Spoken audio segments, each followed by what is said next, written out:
వింటే తెలుగోడి గుండె తన రొమ్ము విరుచుకొని చూస్తుందో, ఏ పాదమైతే ఈ నేల పైన దైవాల రూపమై నడిచిందో, లోకాల నేరు ఆ నామమేగా అది గదిగో అతడే తారక రామం. భువనాల నుంచి గగనాల దాకా ఘన కీర్తి గణ్య కారణ జన్మ. ఎంత పుణ్యం చేసుకుందో వెండి తెర నిన్ను కనగా, ఎంత కీర్తి పొందెనేమో పాత్రలే నీ కలతో. రఘుకుల రాముడు నీవే, గోకుల కృష్ణుడు నీవే, హరుడు శ్రీహరుడు అన్నీ నీవేగా. సూర్య చంద్రాదుల తేజం విశ్వవిఖ్యాతుని రూపం, అన్నిటా తానై నిండిన ఆకాశం. ఏ పేరు వింటే తెలుగోడి గుండె తన రొమ్ము విరుచుకొని చూస్తుందో, ఏ పాదమైతే ఈ నేల పైన దైవాల రూపమై నడిచిందో, లోకాల నేరు ఆ నామమేగా అది గదిగో అతడే తారక రామం. భువనాల నుంచి గగనాల దాకా ఘన కీర్తి గణ్య కారణ జన్మ. కష్టజీవుల కంటి మంటల్లో నుంచి, అన్నాస్తుల అష్టాంగలలో నుంచి పుట్టింది ఈ కంటి.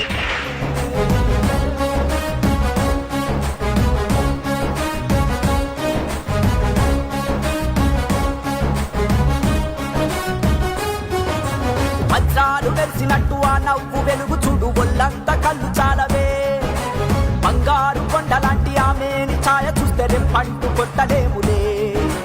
తెలుగోడి పౌరుషాన్ని తన భుజము కెత్తుకున్న దమ్మున్న మారాజులే. మన మీద దిద్ది ఉన్న మదరాసి అన్నమాట ఉద్యమించి తుడిచివేసలే.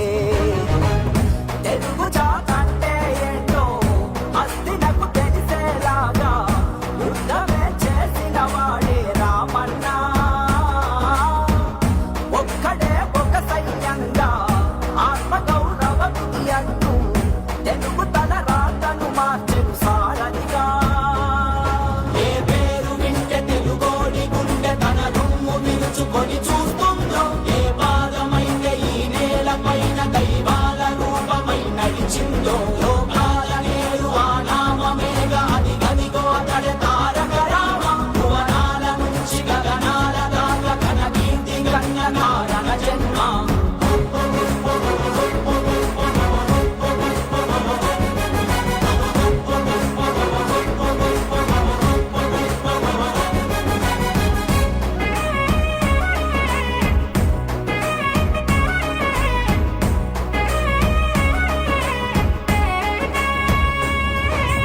రామన్న రాజ్యం అంటే ఇట్టాగే ఉంటదంటూ చేతల్లో చేసి చూపెనే.